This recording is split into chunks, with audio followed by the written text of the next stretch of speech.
Quero, mais uma vez, agradecer imensamente a presença de todos.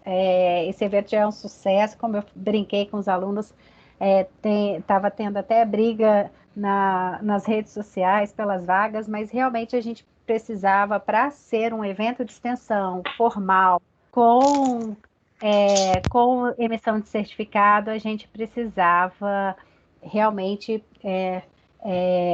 né, ter um limite de vagas para a gente iniciar isso. E é a nossa primeira edição, né?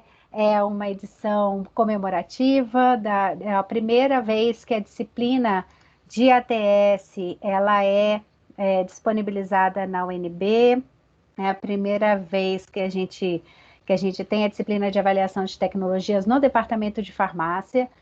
Tem alunos de outros cursos, estou muito feliz de iniciar essa disciplina, foi uma disciplina proposta por mim, e mais ainda de ter tanta gente legal, tantos profissionais competentes, tanto falando aqui para a gente, quanto aqui nessa audiência, que eu sei que tem vários aqui que podem nos ajudar muito na discussão, que podem colaborar muito na discussão. Então, é um privilégio ter todos vocês por aqui.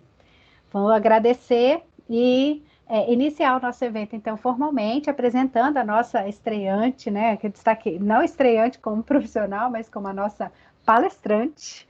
Então, eu quero agradecer imensamente a Eliette mais uma vez, a professora Eliette Maia Gonçalves Cimabuco, ela é advogada, ela é bacharel em Direito pela Universidade de Ribeirão Preto, a UNAERP, com MBA em Economia e Avaliação de Tecnologias em Saúde pela Fundação Instituto de Pesquisas Econômicas, a FIP, e o Hospital Alemão Oswaldo Cruz, o AOC. É especialista em Direito Médico, Odontológico e da Saúde pelo Centro Universitário Barão de Mauá e Instituto Paulista de Estudos Bioéticos e Jurídicos. Ela atuou mais de 11 anos em temas relacionados à judicialização em saúde, na incorporação de tecnologias em saúde, foi assim que a gente se conheceu, né, Eliette? Aliás, a gente se conheceu um pouquinho antes, mas atuamos juntas no Ministério da Saúde na Conitec. Ela, então, atuou no Departamento de Gestão e Incorporação de Tecnologias, no Departamento de Assistência Farmacêutica do Ministério da Saúde, ambos da Secretaria de Ciência, Tecnologia e Insumos Estratégicos. Ela é docente da disciplina de Direito Médico e Odontológico do Instituto Paulista de Estudos Bioéticos e Jurídicos e ministrou em 2017 aula do curso de Judicialização em Saúde, promovido pela Escola de Magistratura do Tribunal Regional Federal da 4ª Região. Doutora Eliette, muito obrigada mais uma vez por esse privilégio de ter você aqui para falar para a gente sobre a sua experiência. Nós temos uma audiência do país inteiro e até de fora do país. E também os nossos alunos de graduação, eu quero agradecer, nós temos aqui 63 alunos formalmente matriculados na disciplina e tem vários também inscritos aqui no evento, de dentro da UNB e também de fora da UNB.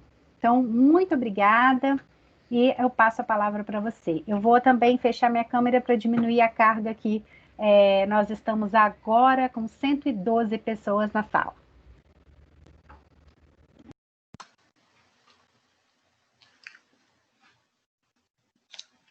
Boa tarde a todos.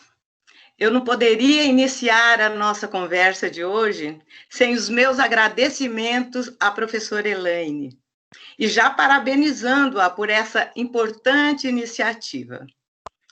Eu me sinto honrada pelo convite para estar aqui na abertura da disciplina de avaliação de tecnologia em saúde da UNB, e inaugurando o ciclo de palestras de ATS em pauta e falando sobre judicialização à saúde. Então, meus agradecimentos também aos alunos inscritos e aos demais interessados no tema que se inscreveram. Então, meu primeiro contato com esse tema, com a judicialização da saúde, foi por volta de 1996, quando eu estava iniciando a minha carreira de advogada. E desde então, eu nunca parei de refletir sobre essa questão, de estudar sobre essa questão, e tive a oportunidade de vivenciar diversas etapas da evolução desse fenômeno. E eu me aprofundei mais no tema quando, ainda em Ribeirão Preto, eu cursei, como a doutora Elaine ainda falou, aí me apresentando, eu cursei especialização em Direito Médico, Odontológico e da Saúde pelo Instituto Paulista de Estudos Bioéticos e Jurídicos, o IPBJ, onde eu sou docente convidada. E, posteriormente, eu fiz um MBA em Economia e Avaliação de Tecnologia em Saúde pela FIP e pelo Hospital Alemão Oswaldo Cruz, o AOC, em São Paulo. E, a partir de 2009, eu tive o privilégio de trabalhar na antiga Comissão de Avaliação de Incorporação de Tecnologias do Ministério da Saúde, a antiga CITEC. E depois na Secretaria da Conitec, na Comissão Nacional de Incorporação de Tecnologias do SUS, exercida pelo Departamento de Gestão, Incorporação de Tecnologias e Inovação em Saúde, o DGITS, e ficando lá até meados de 2019. E assim eu acompanhei todas as mudanças da Lei 8080, com a publicação da Lei 12.401, de 2011, e o Decreto 7646, de 2011, que criaram as bases da incorporação de tecnologia em saúde, na forma como é efetuada atualmente. Então, de meados de 2019 a julho de 2020, eu atuei no Departamento de Assistência Farmacêutica, no DAF, do Ministério da Saúde. E hoje eu me encontro em outros projetos. E esse é um pouquinho da minha história, né, da minha trajetória aí no direito médico, na avaliação de tecnologia e na judicialização. Nesse momento, eu vou compartilhar com vocês a minha apresentação para darmos início à nossa aula, nosso bate-papo.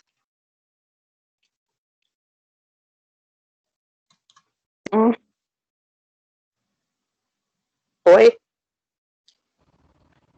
Eli, pode compartilhar. Mexendo da botão de status. Agência, conta corrente, Banco do Brasil. Pessoal, tem alguém com o microfone aberto? Por favor, nós estamos com 120 pessoas. Doutora Eliette, pode compartilhar sua tela.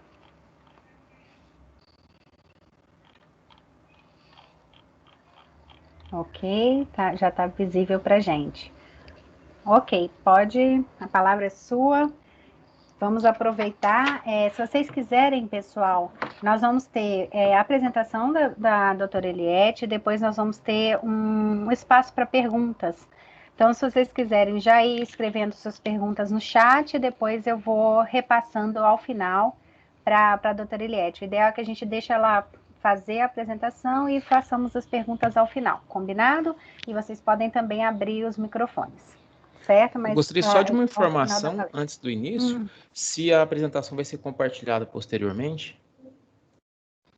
Você vai disponibilizar, doutora Eliette? Doutora Eliette, acho que seu mudo está ativado. Aí, pode falar. Doutora Eliette? Doutora Eliette, só um minutinho, pessoal, deixa eu ligar para ela.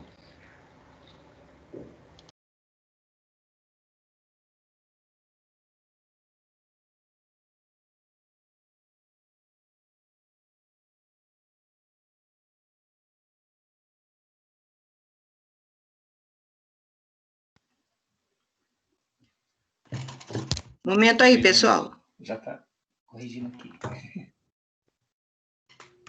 Abrir a pan. Ok. Deixa. O microfone está ok agora. Ok, né? Já estou compartilhando novamente. Maravilha. E aí, Eliette, eu estava combinando com eles, então, que a gente faz as perguntas ao final, Thales, você fez a pergunta sobre a disponibilização. A doutora Eliette, inclusive, disponibilizou que a gente gravasse e colocasse na internet depois, tá bom? Ótimo, obrigado.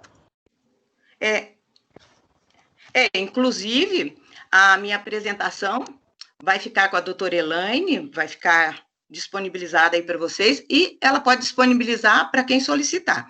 Os dados são públicos, todos têm referência, e sem problema algum, tá certo? Maravilha, ótimo. Obrigada, a palavra é sua, doutora Eliette. Nada, por nada.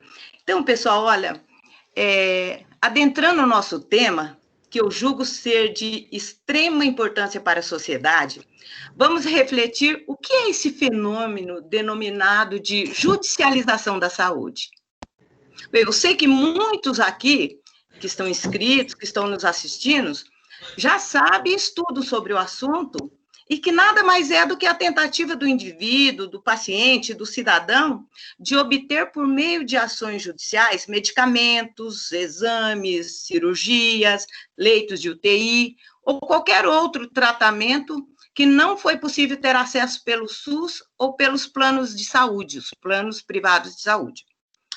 E essa prática, ela tem crescido em ritmo acelerado nos últimos anos e tem gerado longos debates sobre a questão. Talvez muitos de vocês estejam também se perguntando do porquê que estarmos falando aqui de judicialização, já que o tema desse ciclo de palestras é sobre a ATS. É um assunto tão vinculado à área técnica da saúde, né? Mas vocês verão ao longo dessa apresentação que a ATS está cada vez mais presente e importante nas questões judiciais, vindo daí a importância de ser abordada aqui. Então, inicialmente vamos falar aqui de alguns números da judicialização. Então, uma pesquisa solicitada pelo CNJ, que foi divulgada em 2019, ela mostra que de 2008 a 2017, o número de ações judiciais relativas à saúde aumentou em 130%. Enquanto no mesmo período, o número total de processos judiciais aumentou em 50%. Então, ocorre que a procura pelo judiciário para viabilizar a tutela à saúde, ela acarreta um problema de ordem econômica para os cofres públicos, por causa dos altíssimos custos dessas ações. Então, de acordo com a informação disponibilizada pelo Ministério da Saúde, no seu portal da internet, bilhões são gastos anualmente em decorrência de ações judiciais. A maioria pleiteando o fornecimento de medicamentos. Em 10 anos, de 2009 a 2018, os gastos apenas do governo federal para o cumprimento de decisões judiciais somaram 6 bilhões de reais, um acréscimo de mais de 1000% no período. Então, somente no ano de 2018, esses gastos totalizaram 1,4 bilhão de reais.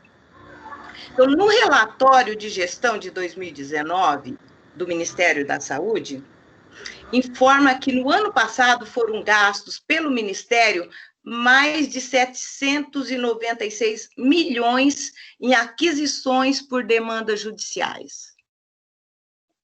E desse total, foram 562 milhões destinados exclusivamente para a compra dos medicamentos eculizumab e o nusinersen. E vejam que, nesses valores, não estão incluídos gastos com judicialização pelos estados, município e Distrito Federal. Então, só para a gente ter uma ideia do quanto isso pesa no orçamento da saúde, basta ver que em 2019, conforme consta no site do próprio Ministério, estavam previstos 16,3 bilhões de reais para atender a toda a assistência farmacêutica no país, incluindo a compra de medicamentos, soros e vacinas, e de forma centralizada pelo Ministério da Saúde, além dos repasses de recursos aos estados e municípios. Então, a judicialização da saúde, ela não é uma questão nova. Pelo contrário, ela é um assunto antigo, mas que ainda não é adequadamente discutido pela sociedade brasileira. Enquanto que a boa judicialização é uma forma de garantir a equidade para o cidadão, e a má judicialização, ela ignora o próprio artigo 196 da Constituição, que prioriza as políticas públicas. Então, o acionamento do judiciário para a resolução de questões envolvendo a tutela da saúde, ela tem fundamento nas garantias constitucionais elencadas nos artigos 196 a 200 da Constituição Federal. Esses artigos, eles foram regulamentados pela Lei 8080 de 1990, a chamada Lei do SUS, popularmente chamada Lei do SUS, que instituiu um sistema público de saúde universal e igualitário.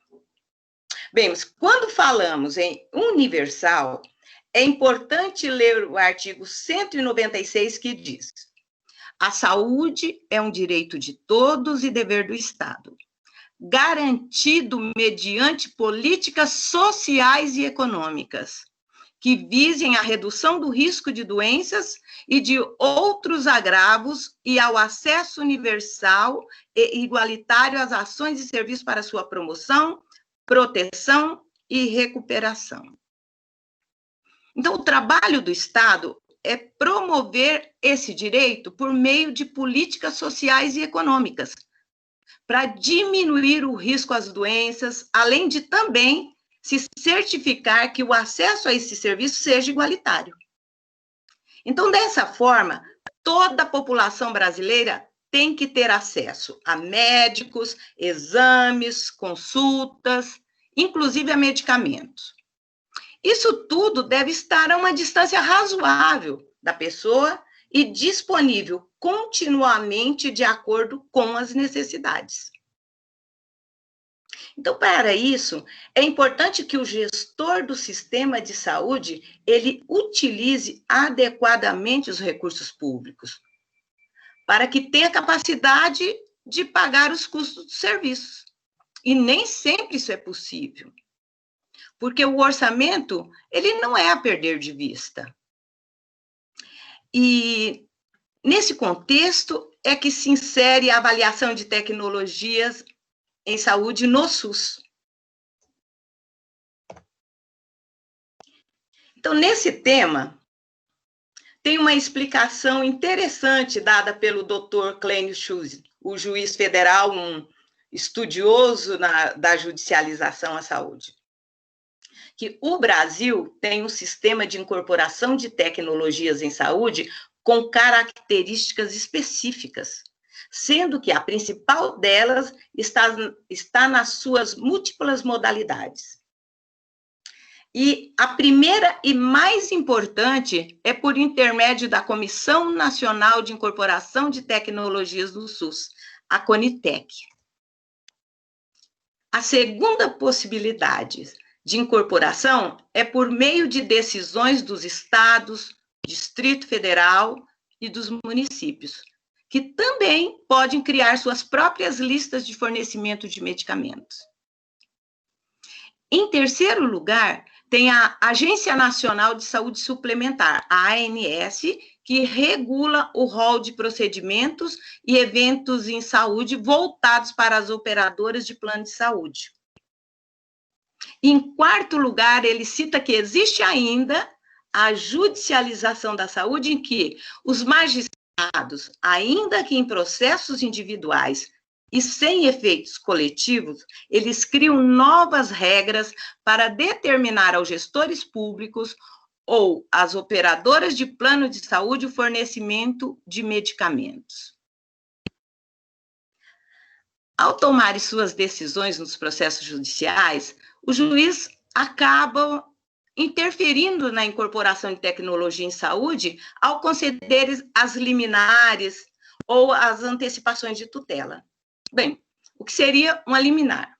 A liminar ela é concedida quando surge dois casos: a fumaça do bom direito e o perigo in mora, ou seja, o perigo na demora. Isso significa que quem pede a liminar aparentemente tem direito ao que está pleiteando, ou que, caso não concedida a liminar, pode ocorrer danos à vida da pessoa. Já a antecipação de tutela é o ato do juiz que adianta, total ou parcialmente, os efeitos do julgamento de mérito. Um exemplo disso são as decisões ordenando o fornecimento de algum medicamento antes da decisão final do processo.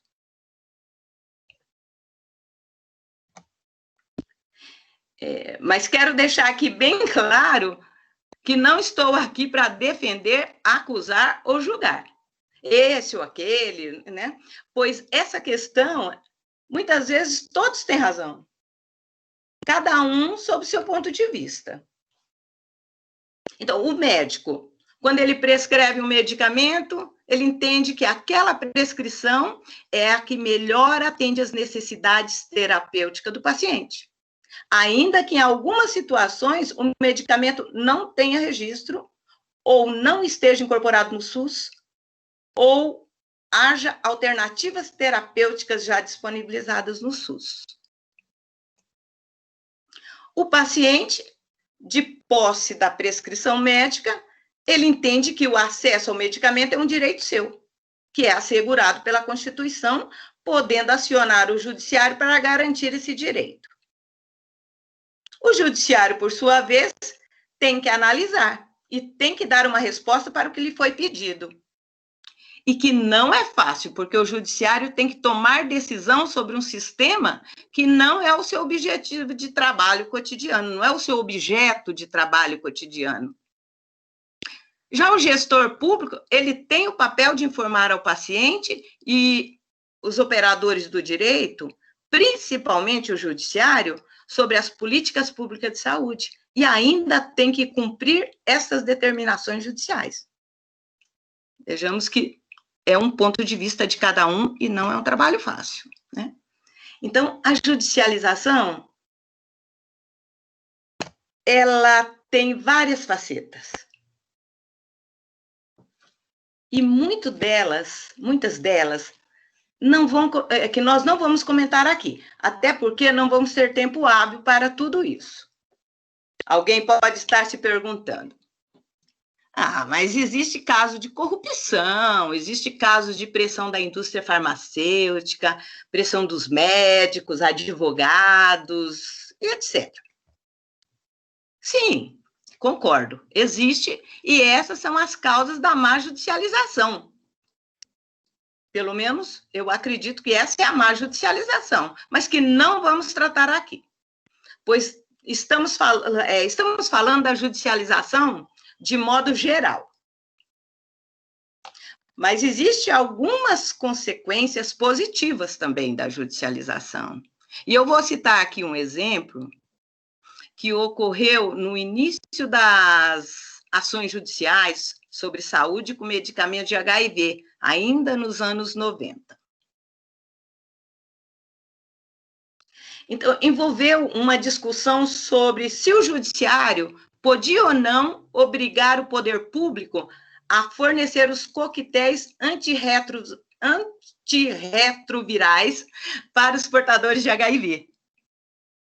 No início, não havia lei, não havia política pública a esse respeito. E os juízes começaram a dar respostas positivas, entendendo que o poder público poderia fornecer.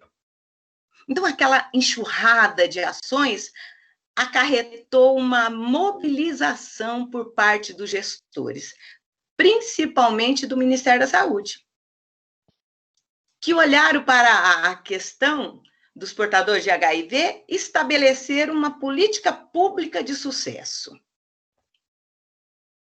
Então, o Programa Nacional de DST-AIDS criou consensos técnicos sobre o que deveria ser usado no tratamento da doença e levou essas informações à sociedade. Tanto é que, hoje em dia, é raro a judicialização solicitando medicamentos para tratamento da AIDS. Mas existem alguns conceitos constitucionais que precisam ser esclarecidos, principalmente a diferença entre acesso universal e cobertura universal. Então, o que vem a ser o acesso universal? Ele é previsto na Constituição e permite que todos procurem e sejam atendidos pelo SUS. É uma premissa semelhante ao acesso à justiça, previsto no artigo 5º, inciso 35 da Constituição, ao consagrar que nenhuma lesão ou ameaça a direito pode ser excluída da apreciação do Poder Judiciário. É a chamada de inafastabilidade do controle jurisdicional.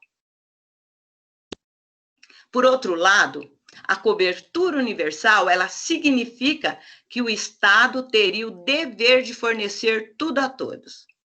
E essa cobertura não se refere ao acesso, mas aos serviços disponíveis para a população. Então, no Brasil, não existe previsão constitucional para a cobertura universal. A interpretação do STF, nesse sentido, ela está refletida principalmente nos julgamentos do tema 500 e do tema 793 de repercussão geral. Eu vou fazer aqui uma pausa somente para explicar o que é repercussão geral, já que muitos aqui não são da área do direito. Então, conforme esclarece o próprio Supremo em sua página da internet, a repercussão geral é um instituto processual pelo qual se reserva ao Supremo Tribunal Federal o julgamento de temas trazidos em recursos extraordinários que apresente questões relevantes sobre o aspecto econômico, político, social ou jurídico, e que ultrapasse os interesses subjetivos da causa. Esse significado, ele foi incluído no ordenamento jurídico pela Emenda Constitucional 45 de 2004. Então, a repercussão geral, ela apresenta o chamado efeito multiplicador, ou seja, o de possibilitar que o Supremo decida uma única vez e que, a partir dessa decisão, uma série de processos idênticos seja atingido. Então, dessa forma, o Supremo, ele delibera apenas uma vez. E essa decisão é multiplicada para todas as causas iguais. Bom, feita essa explicação, voltemos ao tema 500 e ao tema 793, que decidiram o seguinte. Eu vou tomar uma aguinha aqui, 1 minuto. Enquanto isso, eu vou dando boas-vindas ao pessoal. Isso, a garganta tá seca. Tá muito seco aqui em Brasília. Tem muita gente do Brasil todo, pessoal. Aqui tá clima de deserto, 10% Verdade. de umidade relativa do ar. Pode prosseguir, Eliette.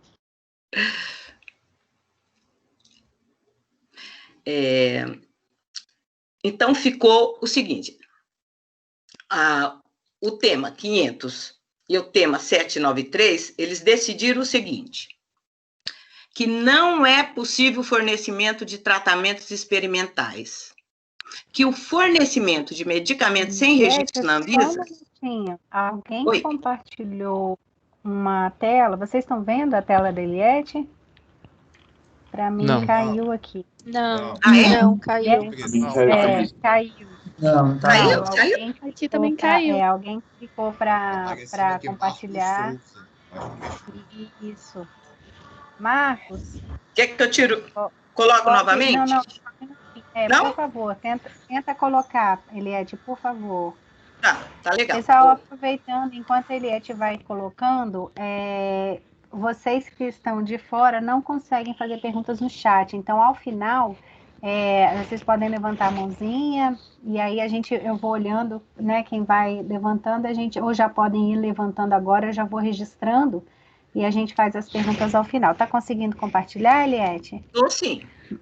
Tá, então tá, porque tá aparecendo aqui para mim, Ok. Marcos, que talvez... Vamos lá, eu acho que está indo.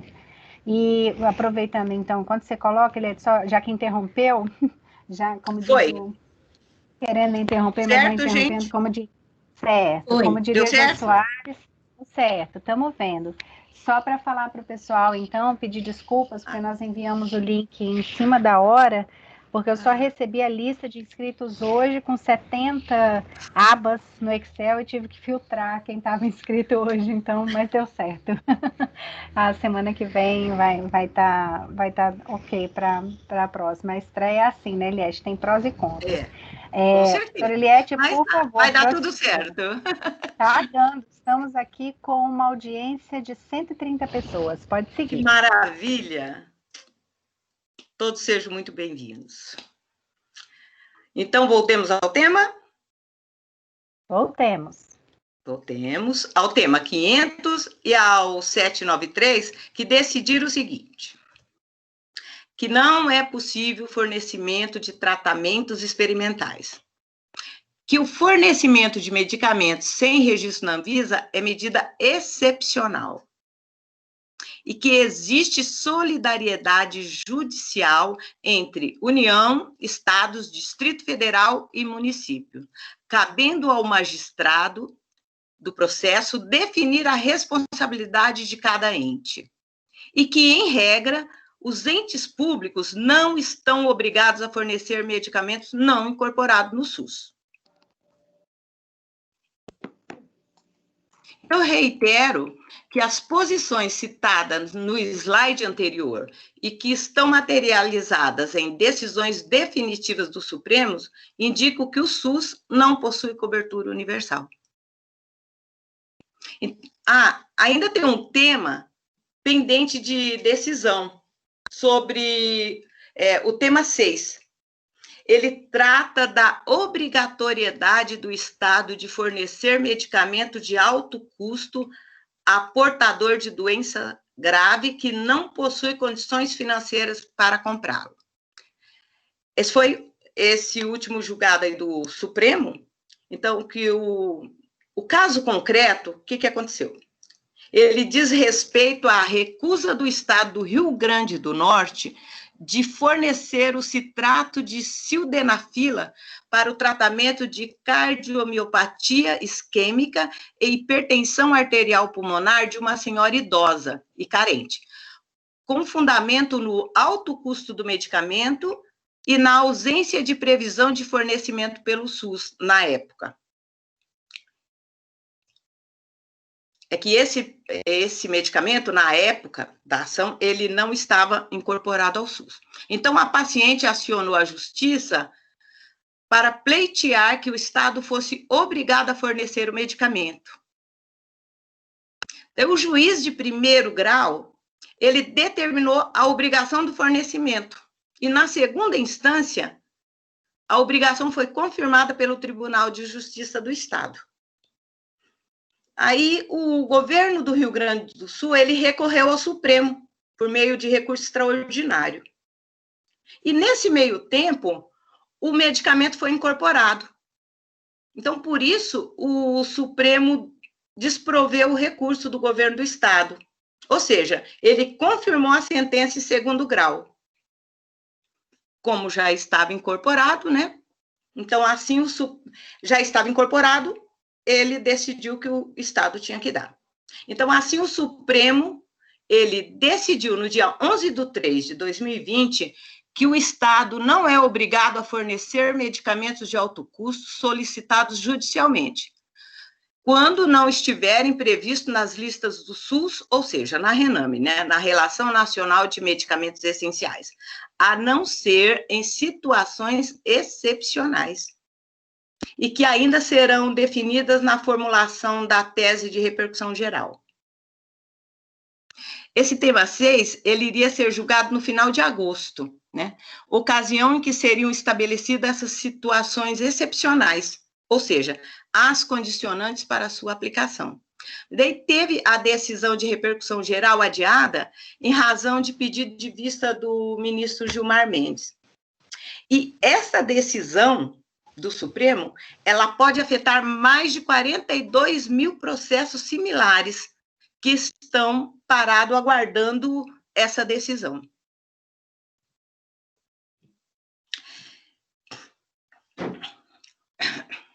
Então, novamente, eu vou me referenciar ao Dr. Clênio, quando ele diz que a judicialização da saúde, ela pode ser analisada a partir de diferentes momentos.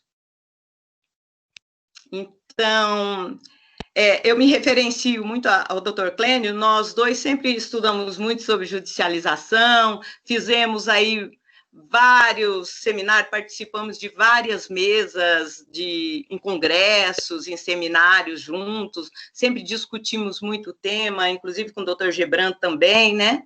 E ele é um estudioso na judicialização e coloca sempre bons estudos e tem boas colocações. Então, na primeira fase que ele cita, da judicialização da saúde, os magistrados davam tudo a todos. Eles consideravam apenas a prescrição médica como requisito para conceder decisões. A frase, se o médico prescreveu, eu não posso contrariar, pois sou juiz. Então, retratava a postura do julgador.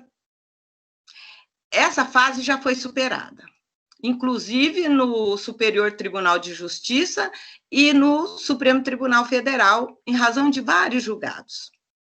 Bem, a segunda fase da judicialização, que ainda está em andamento, ela decorre da aplicação da saúde baseada em evidências nas decisões judiciais. Modo de atuação que foi impulsionado pelo Conselho Nacional de Justiça, o CNJ, em iniciativas, eu vou citar mais adiante, tá? E a terceira fase da judicialização é o novo modo de condução do processo judicial, que já se verifica em algumas decisões, mas se espera que haja maior disseminação e reside no maior controle do desfecho clínico. Ou seja, é preciso avaliar se o processo judicial, se ele trouxe algum benefício ao seu autor. A doença evoluiu? O quadro melhorou? Há efeitos colaterais indesejáveis? Melhorou a qualidade de vida? Aumentou a expectativa de sobrevida?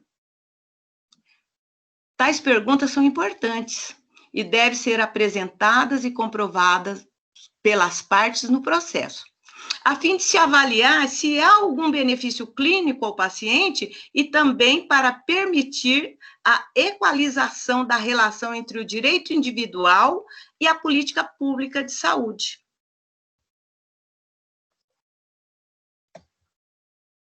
Já falei sobre isso, né? Então, uma questão que fica aqui é o que tem sido feito para reduzir a judicialização. Ao mesmo tempo que o Executivo e o Legislativo começaram movimentos no sentido de criar mecanismos para melhorar a incorporação de tecnologia em saúde no SUS, a criação da CITEC foi por portaria do Ministério da Saúde. Foi o Poder Executivo. E depois, a lei da criação da CONITEC, pelo Legislativo, né? E o Judiciário também começou a se incomodar com o aumento da judicialização da saúde e iniciou uma busca de alternativas para enfrentamento.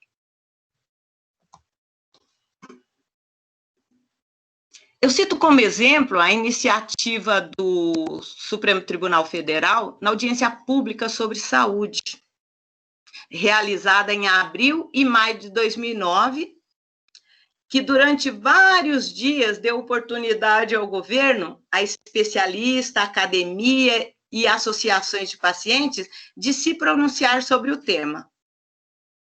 Então, como um dos resultados, foi emitida a recomendação 31 de 2010 do CNJ, que deu uma série de orientações aos tribunais para a adoção de medidas visando subsidiar os magistrados e demais operadores do direito para assegurar maior eficiência na solução das demandas judiciais envolvendo a assistência à saúde.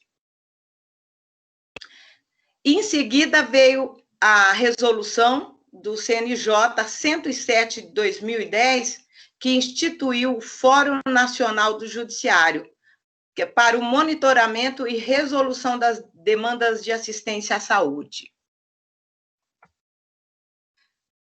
Então, após alguns anos, foi publicada a Resolução 236 de 2016, também do CNJ, que criou os Núcleos de Apoio Técnico do Judiciário, NATJUS, constituídos de profissionais da saúde para elaborar pareceres acerca de medicina baseada em evidências. Então, em 2019, o provimento 84 da Corregedoria Nacional de Justiça, ela instituiu o sistema ENATJUS. Então, esse sistema é um banco de dados de pareceres técnicos e notas técnicas elaboradas com base em evidências científicas na área da saúde e são emitidas pelos núcleos de apoio técnico ao judiciário, NATJUS, e pelos núcleos de avaliação de tecnologia em saúde, os NATs, para acesso direto aos magistrados, visando subsidiar suas decisões de liminares ou tutela antecipadas. Então, todos os juízes do Brasil, eles estão habilitados para fazer as solicitações e, geralmente, as respostas são apresentadas em até 48 horas. Então, assim, nos casos de urgência e emergência em saúde, o magistrado não está mais limitado a considerar apenas os documentos trazidos ao processo judicial pela parte autora. Então, podendo utilizar-se dessas informações como uma segunda opinião na área da saúde. Então, conforme noticiado no CNJ, até fevereiro de 2020, já tinham sido emitidas mais de 1.000 notas técnicas. E, mais recentemente, o CNJ ele publicou a recomendação 66, aqui bem recente, de 13 de maio de 2020, com a finalidade de orientar a conduta judicial dos magistrados durante agora a pandemia do Covid-19. Então, o documento apresenta importantes recomendações. Uma delas é permitir que os gestores adotem medidas adequadas ao enfrentamento da pandemia.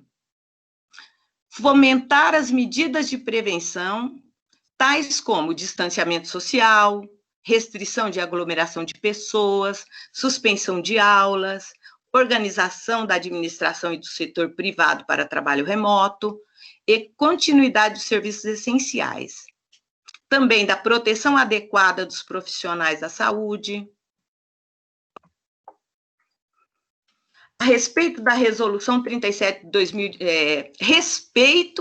que tenha respeito à resolução 37 de 2018 da Comissão Intergestor e Tripartite, que trata do processo de planejamento regional integrado e da organização de macro-regiões de saúde.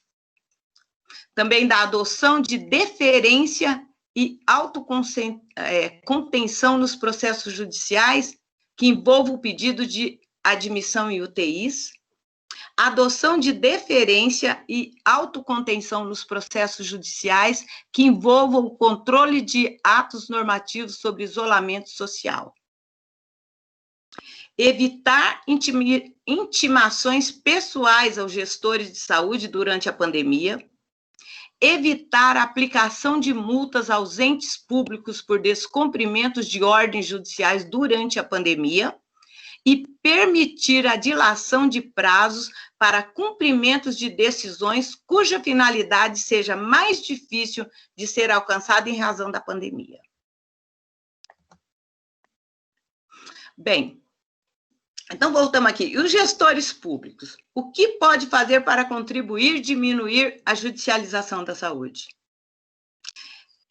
É notório que a grande dificuldade dos profissionais do direito que atuam na judicialização da saúde é compreender a dinâmica, o funcionamento e as características da ciência da saúde e a própria organização do SUS.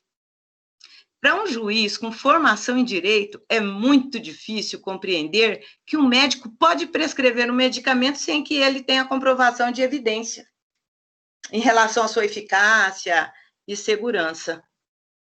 Então, desse modo, uma ação importante que pode ser tomada pelos gestores do SUS é, por exemplo, a disseminação de informações para esclarecer as opções terapêuticas disponíveis no SUS.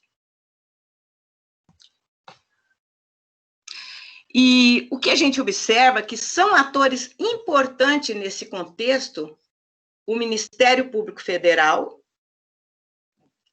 os Ministérios Públicos Estaduais e as defensorias públicas, que são muito atuantes na defesa dos interesses coletivos. Então, no caso da incorporação de tecnologias em saúde, grande parte das solicitações de informações, elas são provenientes de procedimentos preliminares do Ministério Público Federal, tais como os procedimentos administrativos ou os inquéritos civis públicos, são previamente à proposição de ações judiciais. Então, o esclarecimento preciso e tempestivo das solicitações nessa fase, ela pode evitar o ajuizamento de uma ação judicial, que traz inevitavelmente maiores custos para a gestão do SUS. E a atuação dessa forma proativa e de forma antecipada pode contribuir para uma redução da judicialização. E para terminar aqui a minha fala, este é um recado que deixo para os profissionais que atuam no SUS. Não encare a judicialização como algo negativo, mas como um desafio, que pode ser enfrentado com a disseminação de informações de forma clara, assertiva e tempestiva. Então, quanto mais esclarecida estiver a sociedade sobre as evidências científicas, sobre os riscos e benefícios das tecnologias em saúde e sobre as motivações das decisões dos gestores do SUS, menor será a possibilidade de judicialização.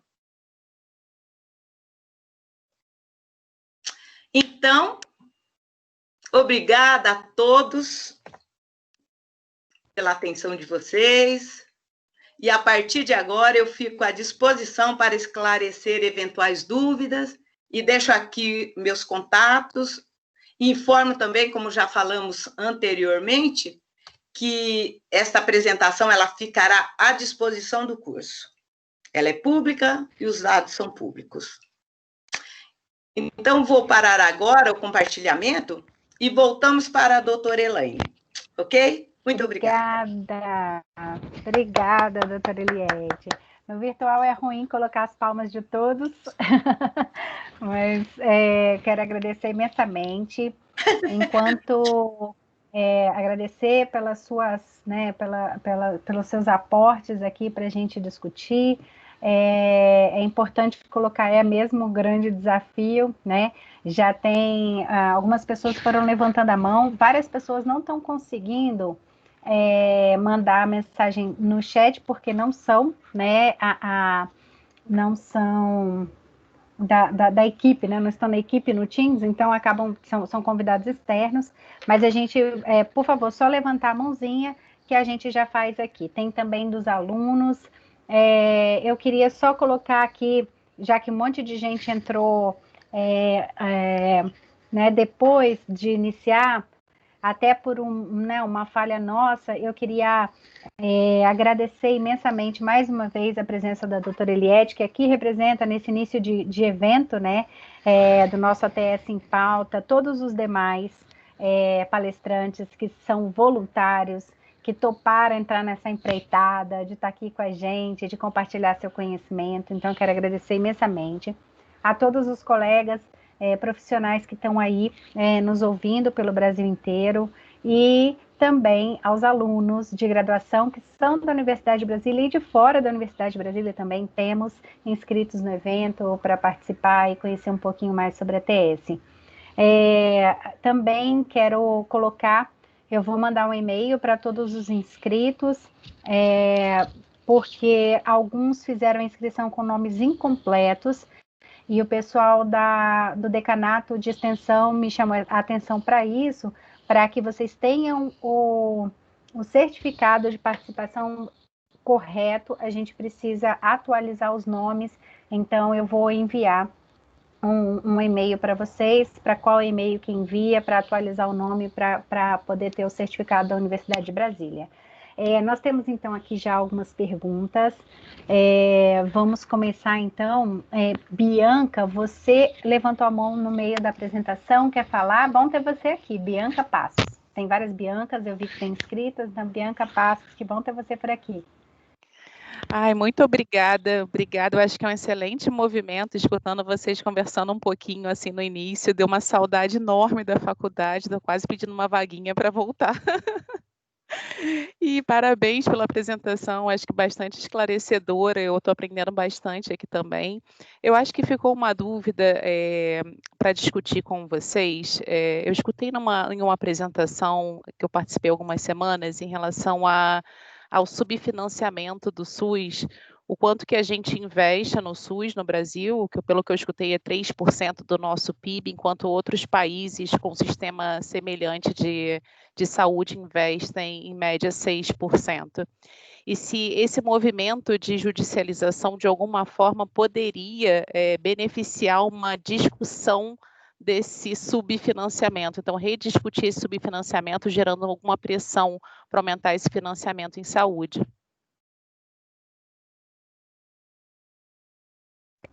Quer falar, Eliette?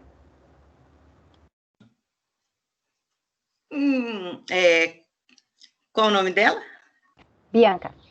Bianca, foi um prazer aí a sua resposta, a sua pergunta, né, a sua participação, mas eu entendo que não.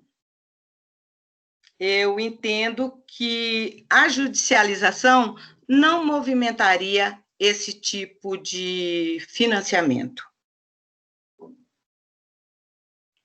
Eu acho que no momento, numa discussão de judicialização, não caberia uma discussão para aumentar o financiamento, né, o subfinanciamento do SUS, ou melhorar o subfinanciamento do SUS. A judicialização ela é um objeto individual, não uma política pública. Não sei se deu para entender, professora Elaine. Eu queria complementar. Eu acho que é justamente esse entendimento que precisa ter, né? Uma conta só, um bolso só, né? O dinheiro, os alunos que estão aqui nos ouvindo, Bianca, a gente fez, lembra de fóruns de discussão? Acho que você não vai sentir saudade disso, né? Os alunos vão te matar se você disser que sim. Mas eles estavam discutindo justamente isso, assim, né? Se isso, por exemplo, se judicialização, implementar a ATS, implementar a discussão, melhora, por exemplo, né, pode reduzir corrupção, né, e melhorar as decisões em saúde, enfim. Eu acho que a gente tem, sim, subfinanciamento e a gente tem ainda muito más práticas de gestão.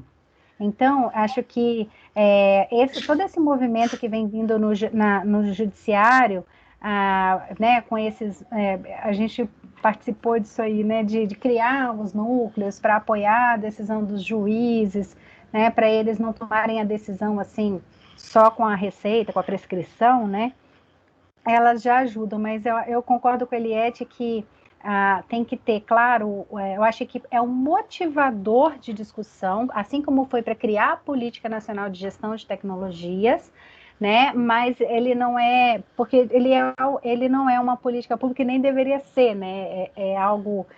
Um dia eu estava numa mesa e aí criticaram quando eu falei assim, a judicialização é uma coisa do Brasil.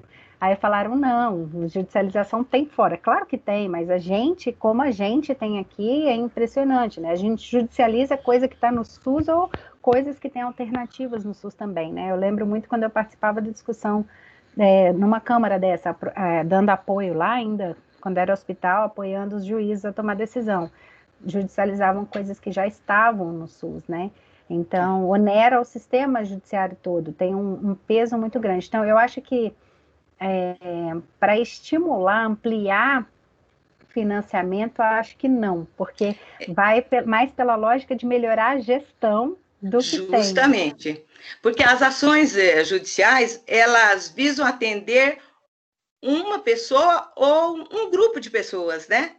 Então, eu acredito que a melhoria da gestão, ela deve partir dos próprios gestores. Esse movimento de financiamento, tal, né? Essa melhoria, eu acredito que ela deve partir dos próprios gestores. Nos sonhos é bom, não é demais, né, gente? A gente tem visto, mas não é fácil, né? Não é fácil, mas é isso aí, não é. Mas seria o caminho, né? Quer comentar alguma coisa, Bianca? Ou passamos ao próximo? Não, super obrigada. Muito obrigada por trazerem o ponto de vista de vocês também. Obrigada. Agora é o Alexander dos Santos. Boa tarde, professora. Boa tarde, Eliette.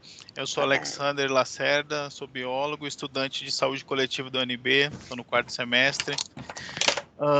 Bom, a questão, né, que a gente tem do nosso subfinanciamento do SUS, que a gente tem toda essa dificuldade de gestão, são coisas que a gente vem trabalhando há muito tempo, né, coisas muito já que a gente escuta, né, então coisas maçantes e que a gente está sempre batendo na tecla, né, e a judicialização, né, por se tratar de algo individual, ela acaba onerando demais o sistema, né, de saúde, né, porque as decisões são baseadas em cima de 1, 2 casos, né, são de doenças raras, são de gliomas, que se você pegar o percentual de pacientes que têm essas patologias são muito poucos, né, dentro do nosso amplo sistema de saúde diagnóstico, né.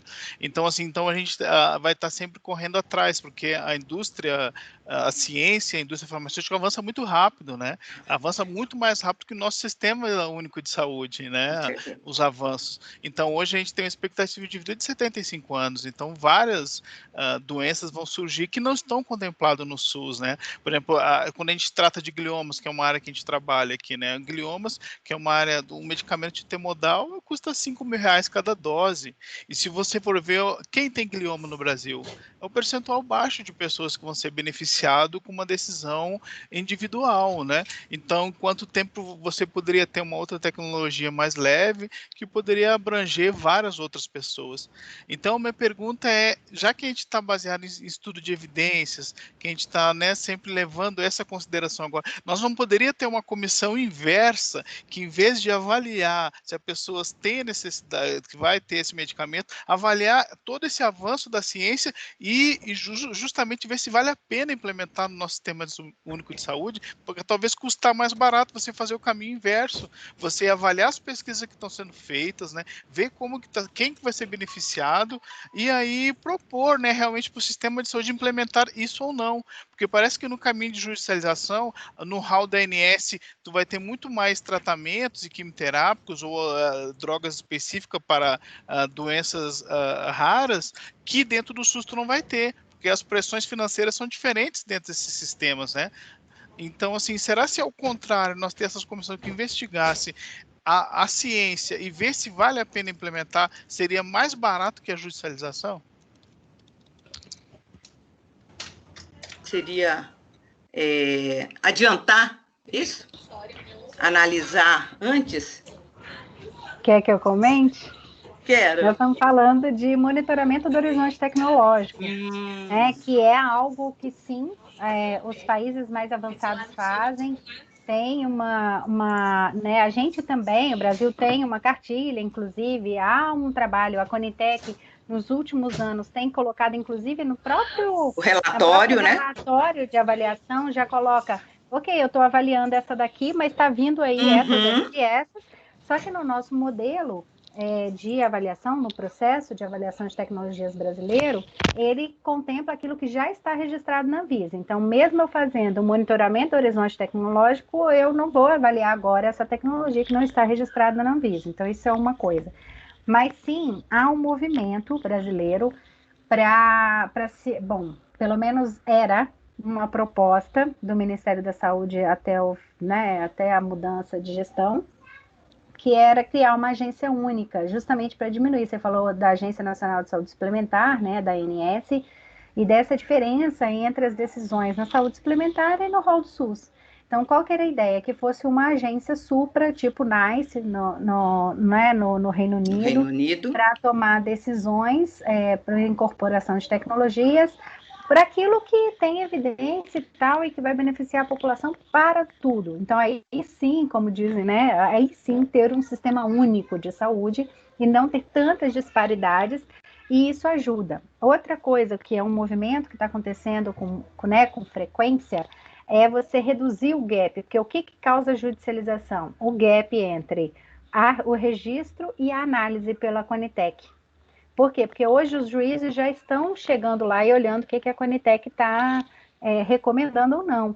Então, mesmo que ela diga não, pode ter juiz sim que dê essa sentença, claro, favorável ao paciente, mas o gap, a judicialização está nesse gap, entre a análise, um parecer da Conitec e, né, a maioria do bolo aí da judicialização, e o registro na Anvisa. O registro na Anvisa. O quanto antes a Conitec puder antecipar, né, essa análise, sim, ótimo, né? Mas aí a partir do registro. Então, o monitoramento do horizonte tem que ficar de olho para a hora que sai. Eu lembro muito das nossas discussões no início da Conitec, né? Era que a Anvisa nos reportasse, que a gente conseguisse acompanhar, né? Que tivesse esse acompanhamento muito de perto, mas assim, o processo... Quando tivesse a iminência de um registro, né? De um registro para poder fazer a incorporação. Então, há movimentos... fazer uma avaliação, né? Há movimentos no Brasil... No momento, se a Conitec ia recomendar, né? Alguém quer complementar? Alguém quer fazer... E temos aqui filas, viu, Eliette? Eu vou passando aqui para a Jéssica, nossa aluna de graduação, que quer fazer uma pergunta. Tudo bem. Boa tarde. Primeiramente, queria agradecer muito a palestra. É muito bom escutar dessa parte de quem é realmente especializado em direito, porque muitas vezes a gente se pega questionando muito, refletindo muito em cima sobre essas decisões que são tomadas, né? Então, muito obrigada pelas explanações, pelas discussões e pelas reflexões que a senhora também trouxe, né? Várias coisas não teria pensado se não tivesse sido, né? Levantado pela senhora. E, na verdade, a minha pergunta era em relação ao NatJus, que a senhora comentou. Eu queria saber se a senhora sabe, né, quais são os especialistas que podem compor esse NatJus, porque muitas vezes a gente sente uma falta de espaço em certas áreas, e foi até uma das coisas que a gente debateu. Se o farmacêutico ele pode estar presente no NatJus, se ele é de fato requisitado, e quais são os profissionais que fazem parte. A Universidade Federal de Minas Gerais, né? Que tem uma fundação na Universidade Federal de Minas Gerais. Hã? É o CECATS, né? O CECATS, e eles são formados praticamente de farmacêuticos, né? E o Sírio-Libanês, que tem médicos, farmacêuticos, né? Que compõe o Moinho de Ventos, né? Que eles compõem o NATS, eles compõem são farmacêuticos, são os técnicos na saúde.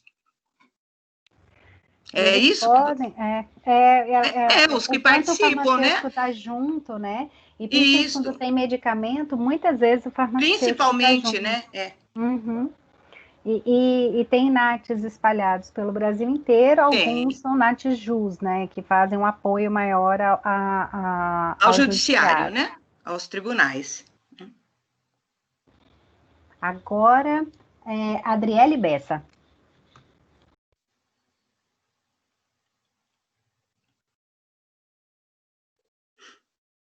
Boa tarde. Obrigada, Eliette, e bastante conteúdo de discussão até o momento. E a minha pergunta é: de que forma a judicialização auxilia ou atrapalha uma possível incorporação no PCDT? Pergunto porque, em que sentido? Se numa possível avaliação de incorporação, a Conitec vai olhar quanto existe de judicialização para aquele medicamento, o quanto isso impacta a nível estadual ou não, ou impacto judiciário, enfim. Então, até que ponto ajuda ou atrapalha o quanto existe de judicialização num tratamento para uma possível incorporação num PCDT? Olha, uma situação complexa. Aí, né, até vem o pessoal de ATS, principalmente, aí vem a doutora Vânia, posteriormente, que ela vai até poder explicar isso melhor para você, porque ela vai falar exatamente o que é avaliado na Conitec, como é avaliado, você entendeu? Isso é uma aula, né? Porque o que é avaliado na Conitec, normalmente é por meio de um pedido, né? Por meio de uma solicitação, e não por meio da judicialização, né? A Conitec precisa ser demandada para que ela possa avaliar a tecnologia, e isso seria demandada pela indústria, ou por qualquer pessoa que pode demandar a Conitec, inclusive juiz, tal, só que tem elencado várias facetas, né? Tem que ter estudos para demandar a Conitec, tem que ter uma lista que tem lá no artigo 19Q, 19R, né? Então, em geral, a judicialização, ela passa por cima da ATS. Ela não olha a ATS para ela poder, para judicializar ou se dar uma liminar, né? Então, normalmente, a Conitec, ela não avalia por causa da judicialização. Pode até ser que alguns medicamentos ou alguma tecnologia, o Ministério da Saúde acha necessário demandar a Conitec, até porque só tem este medicamento, essa tecnologia, tal, mas é uma situação mais complexa, porque a Conitec, ela tem um rito, né? E esse rito tem que ser seguido para que ela possa avaliar a tecnologia e recomendar para o Ministério da Saúde, para ele verificar se vai incorporar ou não. Tá? Mas seria mais um assunto para a próxima aula. Não sei se a doutora Elaine concorda, mas pode complementar aí, Elaine. Tem o rito e existe isso aí eu acho que é um impacto negativo da judicialização, é que em vários estados, municípios, especialmente estados e na gestão federal antes, né, da Conitec, a Conitec é claro que vai olhar e falar, não, isso aqui tá realmente sendo judicializado, mas a Conitec realmente, na minha opinião, como a Eliette falou, um pouco acima do fato de estar sendo judicializada e essa pressão vir para uma incorporação. Você faz uma incorporação administrativa, né? Porque sai mais barato você fazer a previsão de compra do que realmente pela ATS. Isso acontece muito mais nos estados. Então, os estados fazem esse tipo de incorporação administrativa, sim, né, baseada em, estou tendo muita demanda judicial, é mais fácil eu incorporar e porque aí eu consigo prever, eu consigo negociar preço, eu consigo ter previsibilidade administrativa mesmo. Então, aí é uma coisa ruim, né? Porque você acaba forçando, mas há empresas que não fomentam, então tem empresas no Brasil que não fomentam judicialização, né? Que não é a forma de ir, e as que fomentam, elas atrapalham as que não fomentam, né? Porque é o mesmo bolso que sai a tomada. Então, se eu estou gastando uma fatia minha de pizza, vai faltar para alguém, né? Mas, enfim, realmente vamos deixar para a Vânia semana que vem falar sobre isso. Pessoal, a gente está aqui, tipo, super no nosso horário. Eu vou abrir, então, nós temos 1, 2, 3 e um quarto aqui para fazer perguntas. Vamos ver se vai dar para todo mundo. Deixa eu até fazer um comentário, Elaine, nessa outra pergunta, né? Que a Conitec, a judicialização, ela vem até antes da ATS, né? Então, mas quando ocorre a judicialização, não dá tempo de a Conitec analisar, né? Já foi judicializado, tal. E a Conitec, quando ela vem com seu ritmo de avaliação, porque é complexo, né? A Conitec, ela avalia realmente, né, todos os estudos, ela faz uma comparação com já disponibilizado, porque ela não recomenda e não analisa todos os medicamentos que são registrados na Anvisa, até porque isso é impossível, né? E por isso que é muito criteriosa a avaliação da Conitec. E muitas vezes a judicialização é de medicamentos que não têm registro, ou que têm alternativas boas no SUS, né? Então, tem uma série de... Quando a judicialização ela passa à frente da ATS, quando ela acontece, a Conitec ainda está lá analisando, né? Primando pela melhor avaliação, que passa-se por muito ritmo, né? E cuidadosa também, né?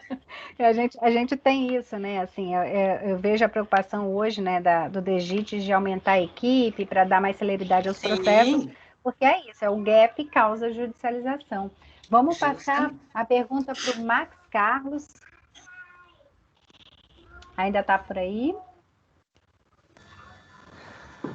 Oi, tô sim, mas pode passar para os próximos aí. Obrigado. Bom. Então, Carolina Rolo. Olá, professora Elaine, doutora Eliette, muito obrigada aí pela palestra e pela iniciativa de vocês. É excelente participar aqui desse grupo de discussão. Eu gostaria de saber da percepção de vocês e ouvir um pouquinho a respeito das reavaliações das tecnologias que já existem. Vocês acreditam que uma reavaliação ajudaria a ter uma melhor gestão, né, no sistema público e até diminuir essa judicialização? Porque às vezes existem tecnologias que no passado eram padrão ouro, né? E hoje a gente sabe que tem tecnologias melhores, mais efetivas, às vezes até mesmo custo dominantes. Então, e que não faça sentido, às vezes, ter tecnologias ultrapassadas e que acaba sendo um gasto, mesmo que mínimo, uma vez disponibilizado no Sistema Único de Saúde. E eu queria entender de vocês até como que a Conitec se posiciona em relação às reavaliações das tecnologias já, por exemplo, incorporadas.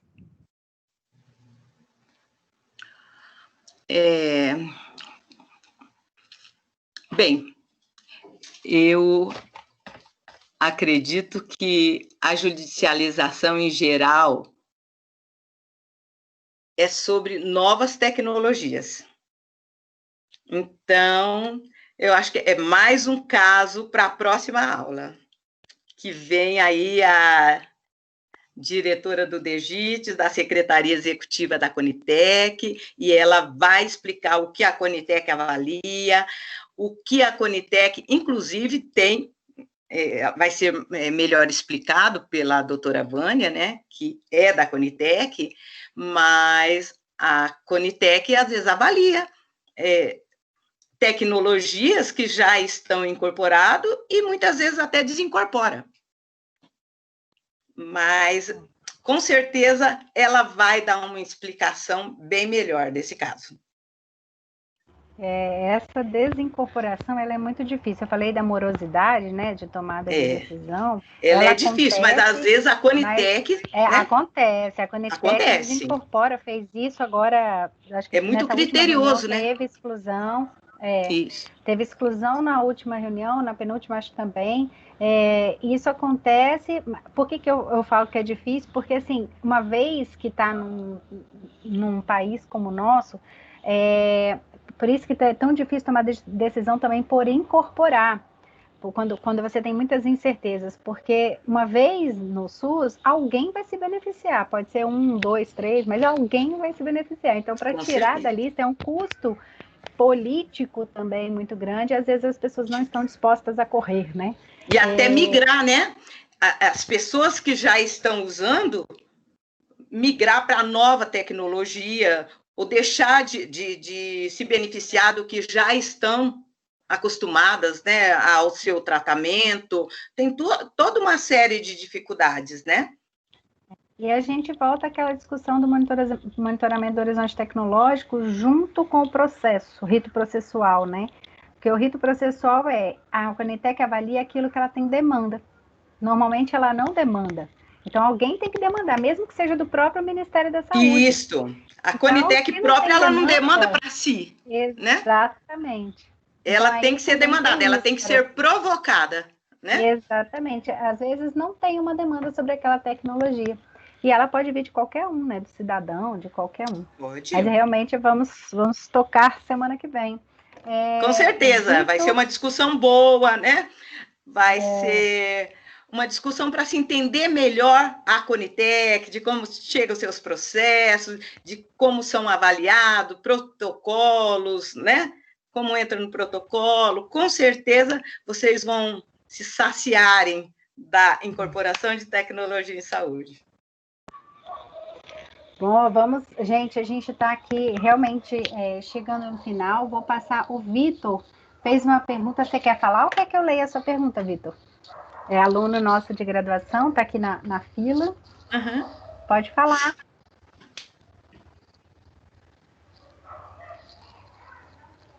Ele pediu para eu ler. Vou ler então, Vitor. Ele está perguntando sobre a mídia, né? Que está muito em evidência, os casos de judicialização, principalmente para doenças raras, né? E como que a pressão popular pode interferir na decisão para a incorporação de tecnologias? Ela não, dificilmente, né? Ela pode ajudar a avaliar nas consultas públicas, né? Então, eu acredito que o interferir é mais difícil. Porque a avaliação de tecnologia, ela é muito técnica. Concorda, Elaine? A avaliação, ela é muito... né? Então, o que eu acredito que a sociedade, ela pode ajudar, né? Contribuindo com as consultas públicas, por exemplo, num processo, né? Dentro do processo, nas consultas públicas, né? Agora, o atrapalhar, eu acredito assim, que ela não atrapalha a Conitec, por exemplo, para avaliar. A Conitec, ela segue o seu ritmo. Eu acho que o que atrapalha seria, nem sei se é o atrapalhar, mas é a demanda de informações que a Secretaria Executiva da Conitec, ela demandam muito pedidos de informações, né? Então, aumenta o serviço, né? As demandas. Mas a sociedade só pode contribuir e contribuir na consulta pública, nas avaliações, inclusive, de doenças raras. A gente vai ter, vamos falar, né, módulos sobre doenças raras, vamos ter módulos sobre participação social, a gente vai para debater muito. Vamos finalizar, então, com a pergunta da Cleise, está com a mãozinha levantada aqui, para a gente finalizar a aula da doutora Eliette, por favor. Oi, boa tarde. Meu nome é Cleise, eu sou enfermeira, sou professora da Universidade Estadual de Feira de Santana, aqui na Bahia. Não é bem uma pergunta, mas um comentário retornando uma das questões que questionaram sobre a influência, se há ou não influência da judicialização na incorporação de tecnologias, né? Eu pude conhecer, primeiro parabenizar o UNB pela iniciativa desse curso que está com um tema, assim, fantástico, então, muito interessante. Segundo, parabenizar a doutora Eliette, eu tive o prazer de conhecê-la durante a minha pesquisa de doutorado, em 2015 e 2016, que eu fiz, inclusive, lá na Conitec, e minha investigação era justamente se havia influência ou não da judicialização na incorporação de tecnologias, né, em saúde. Então, é um prazer revê-la, nem que seja virtualmente, viu, doutora? Prazer, todo meu. Professora, bem-vinda, que bom ter você por aqui. Legal. A palavra é sua. E aí, eu fiz muitas entrevistas com todos os membros da Conitec, inclusive com a doutora Eliette também, que assessorava essa parte de judicialização, a doutora Clarice Petramale, que estava na direção, na coordenação. Isso. E, então, eu pude assistir às várias reuniões e analisar vários documentos, né, relativos ao todo o processo de incorporação. E o que a gente concluiu na pesquisa foi que não há uma relação direta da influência da judicialização na incorporação de tecnologias em saúde. Uma vez que há mesmo, a Conitec, ela segue um protocolo bastante rigoroso. Então, todo aquele fluxo de incorporação das leis 12.401 e do decreto 7646. Então, há esse segmento rigoroso desse processo de incorporação, que é, como a doutora Eliette falou, bastante técnico, sim, mas mesmo assim a gente continuava a buscar e a entender, né, porque claro que a comissão, ela é composta de vários atores sociais, entes, departamentos, instituições, então essa diversidade, nesse caráter diversificado desses atores sociais também pode dar margem para vários pontos de vista e várias coerências e incoerências. Mas a gente não encontrou essa relação direta dessa influência. Cleise, muito bom seu comentário. Muito bom. Obrigada. Contudo, indiretamente, a gente pode ver que a judicialização acabou que influenciando o processo de incorporação. Até porque foi a partir da audiência pública de 2009 que impulsionou a criação da Conitec. E da Lei 12.401. Então, além disso, a gente viu que houve um processo de aproximação da Conitec com o judiciário, né? Quando criaram o canal direto de e-mail para os magistrados tirarem dúvidas, quando também a gente vê a disponibilização das fichas técnicas de diversas tecnologias. Então, não só que o judiciário demanda, mas também aqueles medicamentos, a Conitec já está em um processo mais avançado, de que aqueles medicamentos que têm muito processo de judicialização, eles fazem as fichas técnicas para ficarem disponíveis para o judiciário. Sim. Então, a gente vê que há essa influência indireta nesse processo de judicialização, mas não uma influência direta que comprometa a ética de todo o processo. Isso, justamente. Até nós chegamos a comentar, né, Cleise, que você chegou a passar tardes lá, a gente conversando sobre isso, né? E o que estava ao nosso alcance, nós disponibilizamos para os seus estudos, né? E que, inclusive, eu até te mostrei o trabalho que a Conitec tem lá dentro de respostas mesmo diretas, que chegam diretos para a Conitec, né? Para a Secretaria Executiva da Conitec, né? De Ministério Público, da Defensoria Pública, do Judiciário, do próprio Judiciário, né? Exatamente. Então, a Conitec, a Secretaria Executiva da Conitec ainda tem esse trabalho de aproximação do Judiciário, não só nas fichas técnicas, que ela já se adianta, né? É proativa, nesse caso, como as respostas que eles dão lá agora, e sempre demos, né? Desde 2009, que eu estive lá, sempre, tanto na CITEC como na Secretaria Executiva da Conitec, que nós respondíamos, assim, com a maior brevidade possível, né? Sim. Nós sempre respondemos por meio de notas técnicas, de ofício, tanto nos processos da Conjur, que defende a União, nos que vinham direto para a Conitec, para a Secretaria Executiva da Conitec, e assim continua, né? Então, de certa forma, é uma proximidade grande com o Judiciário, né? Isso. Mas obrigada aí, novamente, pela palestra, pela...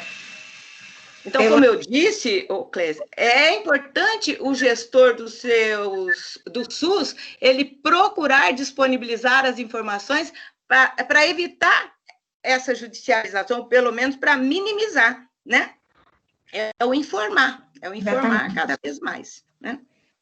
Isso. Gente, muito obrigada.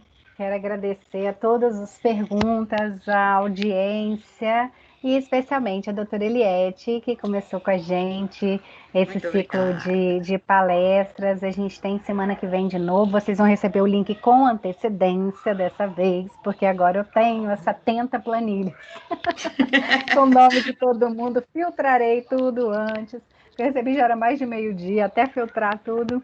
Mas vai dar tudo certo, eu quero agradecer. É o início, né, Elaine? É o início. E também a gente mudou, né, enfim, isso foi ótimo, porque nós pudemos receber as pessoas de outras partes do país que, porventura, não iriam conseguir estar aqui toda segunda-feira e que agora vão estar aqui com a gente. Então, eu quero mandar um abraço apertado para vários colegas que eu vi aqui, que eu conheço, outros que eu não conheço, estou muito feliz de ter vocês por aqui, aos alunos de graduação que adorei, participaram com perguntas, olha que legal. E a doutora Eliette, mais uma vez, muito obrigada mesmo por todo você compartilhar, né, um pouco do seu conhecimento nesse tempo todo, né, de atuação, é muita coisa para conseguir resumir em 2 horas, né? Então, muito obrigada mesmo, viu? Eu que lhe agradeço, Elaine, agradeço muito o convite, agradeço a participação de todos vocês, agradeço a atenção, a Clésia aí foi uma satisfação ouvi-la, né? Saber aí que concluiu o seu curso, muito bom, e dessa participação nossa, dessa iniciativa da doutora Elaine, uma maravilha, aí chamando todos esses atores, né, para dar as melhores informações possíveis, e muito obrigada pela lembrança do meu nome. Obrigada mesmo. Obrigada. Beijo, brigadão. Tchau, pessoal. Obrigada. Tchau, Até obrigada. semana que vem. Parabéns, pessoal. Até semana que vem. Obrigada. Parabéns.